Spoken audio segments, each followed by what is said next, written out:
देवव्रत का नाम सबसे ऊपर आएगा। देवव्रत जिनके भीष्म प्रतिज्ञा की वजह से उनका नाम भीष्म पड़ा। तो मैंने उनके जीवनी पे कविता लिखी है जिसका शीर्षक है देवव्रत एक भीष्म गाथा। तो शुरू करते हैं कि द्वापर में मैं जन्मा था, मुझसे बड़ा ना कोई योद्धा रहा। पितृभक्ति का पालन करते एक प्रतिज्ञा की खातिर आज जीवन में क्रम चला। परशुराम से विद्या ली, अखंड भारतवर्ष में कीर्तिमान रचा। देवी अम्बा का ऋण चुकाने हेतु मैं शिखंडी के सामने निशस्त्र था और बंध गया अपने ही वचनों में मैं अधर्मियों के सामने भी बोल न सका। एक प्रतिज्ञा बचाने की खातिर कुलवधू के अपमान को रोक न सका। धर्म की मुझे पहचान थी, मैं फिर भी अधर्म के साथ खड़ा था। धर्म के उस महायुद्ध में मैं अधर्म का प्रधान सेनापति बन लड़ा था। इच्छा मृत्यु की वरदान लिए मैं फिर से रण में आ गया। कुछ पलों में ही मगर पांडवों पर विकट छा गया। देखकर युद्ध कौशल मेरे पांडवों में हाहाकार मची। मेरा उद्धार करने हेतु वासुदेव ने अपनी प्रतिज्ञा तोड़ी। और था 10वां दिन वो युद्ध का शिखंडी मेरे सामने आई। देखकर शिखंडी को सामने मुझको काशी याद आई। और छोड़ दिया मैंने सारे प्रतिज्ञा से मैं आजाद था। सारे प्रतिज्ञा से मैं आजाद था। उद्धार करने मेरा तब वासुदेव आए, अर्जुन के हाथों में जब बाण था।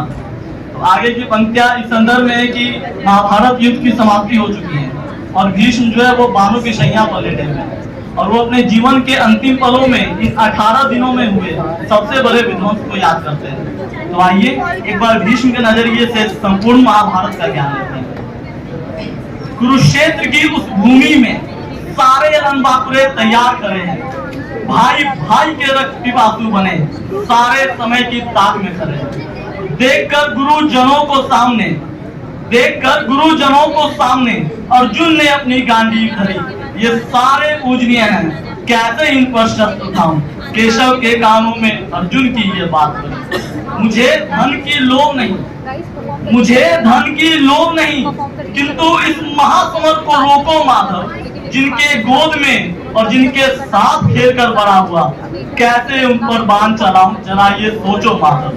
मैं खुद के ऊपर हुए सारे अपकर्मों को भूलता हूँ।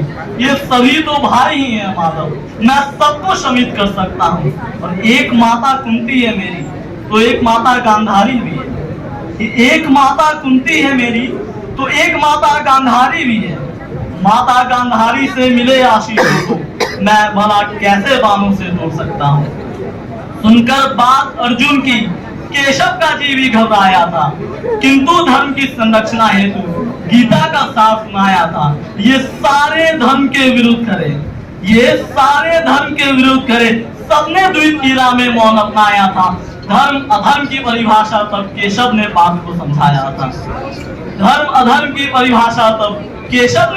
समझाया था। करके शंखनाद केशव ने महाप्रलय का आगाज कराया। भाई भाई के समक्ष करे, सबने सबका रक्त बहाया। और 18 दिनों के प्रलय के बाद आखिर वो सवेरा आया। कुरुक्षेत्र की उस भूमि ने धर्म का अपना ध्वज लहराया। वीरों के शवों पर सजी एक नए युग का निर्माण हुआ। नारी अनादरित ना हो कभी, एक ऐसे युग का आगाज हुआ। अधर्म की हस्ती हटाने के बाद द्वापर का वो नया सवेरा था। धर्म की उस पाक धरती पर धर्मराज का जब आगाज हुआ।